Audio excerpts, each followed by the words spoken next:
What's up, YTPC? Y'all buckle up, because we're in for a bitchy ride. First, I thought I was going to sit this out, because negativity breeds negativity, right? I mean, yeah. But, I was having a good couple of days, but the whole thing is like an hour out into the thing that I hate just brings it all back up.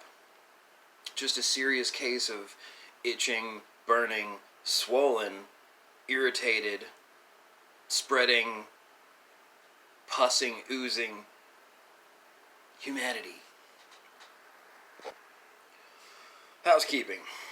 Peterson early morning pipe. You can't see the tin because my phone's resting on it. And the new Morgan Bones Stubby 20. More on that later. Just did a shot of Evan's Green Label because it's fucking cheap. So, my contribution to Bitchfest 2019. Long and short of it, I'm fucking tired of this city. I'm so tired of it. So, this comes to my mind fairly frequently. And actually, that's just the cause of pretty much all my stress now. You know, I recently left a very stressful job. And now I have a lot less responsibility. Less pay too, but what are you gonna do, right? And now I don't really know what to do with myself because you'd think I'd be a happier person, right? And most days I am. But then I have to go back out and deal with the human element on such a grand scale. It's fucking insane. There's part of it right there. My new crackhead neighbors. So to back up, you think, okay, you hate the place that you live in. Why are you there? Well, that's a fair question. Because anybody that knows me at all, watches my channel at all, has probably picked up the vibe that I'm a country boy. Okay? See the flannel? See the Gadsden flag in the back? You know? So I am. I grew up in a town of 800 people. You know, once I got out of elementary school and into middle school, we had to go to another town because we didn't have another school. I grew up on the same farm my dad did. But I digress.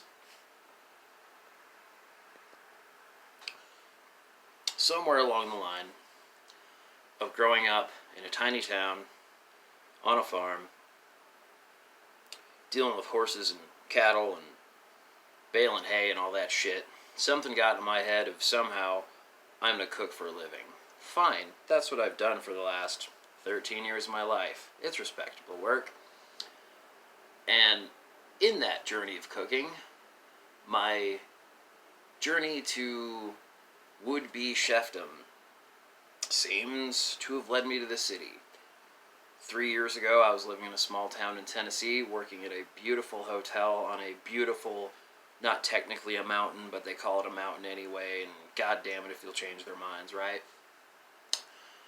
I wasn't happy with what I was doing, because I thought I deserved more, because I was busting my ass and doing more than pretty much everybody else. And long story short, I didn't like the end result of that. A chef I used to work with, he heard that I wasn't happy. He offered me a job up here. I wanted something new, so here I came. I knew it would be hard. I knew it would be cramped. You know, I'm in a maybe 500 square foot apartment in a 120-year-old building. And I knew there would be issues. I knew there would be sacrifices of sorts. And that's what brought me here. I knew it would be very different from anything I'd done before. And maybe a foolish part of me in my young heart, at age 26, 27, 27-ish, I thought, maybe part of me would change with a new environment. Maybe I would become a different version of myself. Maybe I could become part of this metropolitan madness that people call Chicago. Then I lived here for close to 3 years. And I can't leave my house and go for more than even like 5 minutes without being harassed, without being asked for money, without somebody trying to sell me something, somebody trying to buy something from me that I don't have, or just get something from me that I don't have. And it's driving me fucking crazy. For example, I ordered some groceries today because that's convenience that I have in this city. But I do that because I don't want to be out with the people and all their bullshit. But I forgot a couple of things, right? It happens. So, okay, I'll walk a block down to the convenience store and I'll grab it. Well, like most times, they didn't have anything I needed. Okay, no big deal. I'll go a few more blocks and I'll go to a Walmart. I hate going there. It's always a madhouse this time of day. I'll go. They had what I needed. I also decided I wanted some whiskey. I haven't bought a bottle in over a month. Well, it's all locked up. So, I ring the buzzer. Wait for help. Help doesn't come for about 5 minutes. It's busy. They're understaffed. I get it. But instead of letting me have the bottle I want, they have to hold it up front. Okay, fine. Wait in the checkout line for several minutes, as you do at that time of day. I get rung up. Oh, the cashier is not 21. She can't sell me this thing that I'm old enough to purchase. Okay. She's got to call somebody over. There's a line behind me. She asks, can I have you pay for these things that are not alcohol, and I can ring up these people behind you to get them moving? I'm generally a nice guy. I'm fine with it. Takes them another 5 or so minutes just to get somebody that's 21 years old to approve the transaction. Okay, fine. So, I've got my own bag because Chicago charges you 7 fucking cents per bag. I get to the exit of the store, and then usually they just kind of look through your bags, right? Make sure that everything's paid for, or just ask to look at a receipt.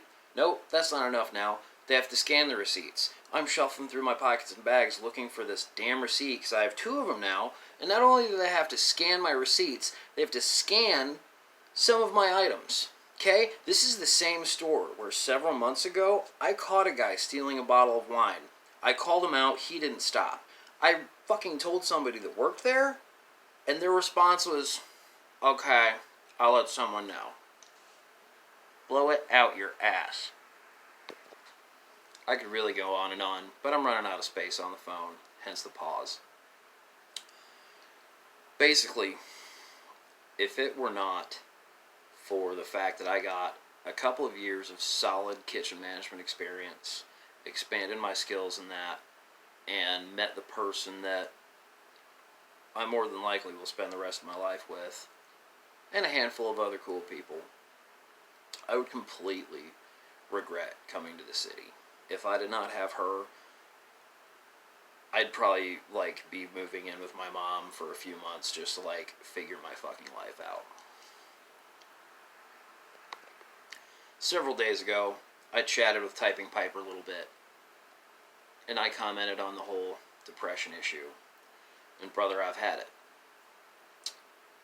I've been at home a lot the last few weeks, recuperating from, getting hit by a car about a month ago. Missed a lot of work, been stuck in this tiny apartment on crutches for the majority of it. And I have a reasonable amount of furniture, but with the small space, I've been sidestepping most of the time. Doing that on crutches bites.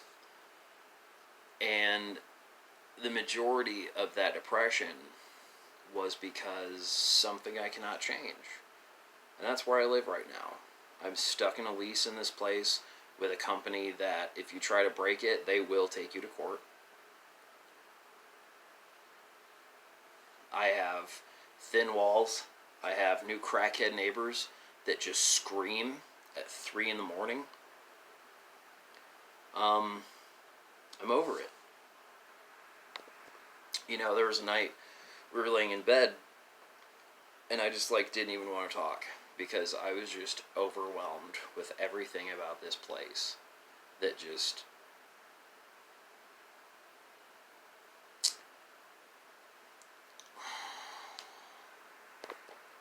it is beyond overwhelming. There was a point a few weeks back where I started to gather everything that I had that was Chicago related. My Bears jersey, my Hawk sweaters, shirts, hoodies, hat, and I was ready to just fucking burn it because I just don't want any connection with the city anymore. But it turns out the only thing stronger than my hatred for this city is my love for hockey. So, in short, I'm tired of the city. I'm tired of this place and I need to go. But that wraps up my contribution to Bitchfest 2019. This last one goes to you guys, Typing Piper, Gribs, and also Cobb of the Shire. I know you're having some health problems and that's getting you down. Here's to you, y'all. Hope you well. Much love to you. Catch you next time. Y'all stay hungry.